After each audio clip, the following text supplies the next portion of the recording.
Are you ever stuck in the same rhythm, wondering if there's more to life but too tired to look? Meet Hiro, a temple bell ringer in a quiet Japanese village. For years, he'd stood at dawn, pulling the heavy rope of the bronze bell. Why this? Why every day? He'd grumble. The villagers relied on the chimes to mark mornings, but to Hiro it felt meaningless. His hands ached, his spirit felt heavier with each ring. One morning he snapped. Abbot, he said, why the bell have to sound? No one even listens anymore. The abbot, an old man with a face like weathered wood, sipped his tea.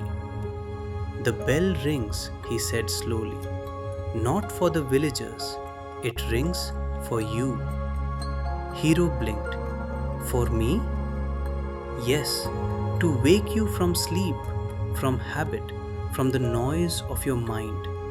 Listen, not with your ears, but your heart. Hiro hesitated. The next day, he returned to the bell. This time, he paused the cold bronze before pulling the rope. Clang!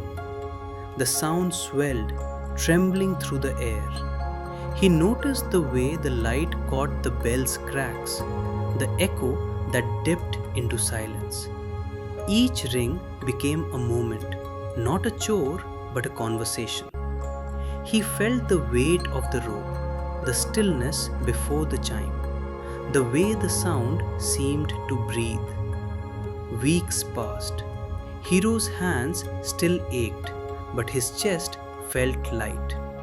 The bell's voice taught him to notice the steam of his tea, the creak of temple planks, the way his breath synced with the world.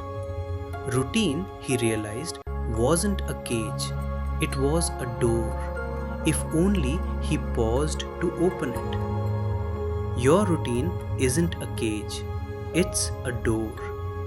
When you are stuck in repetition, work, chores, habits, ask, what am I missing here? Mindfulness isn't about grand revelations. It's about noticing the quiet, the present, the life happening now. The bell still rings. What will you hear? Comment below. If this story touched your heart, stay with us for more soul-stirring stories. Thank you.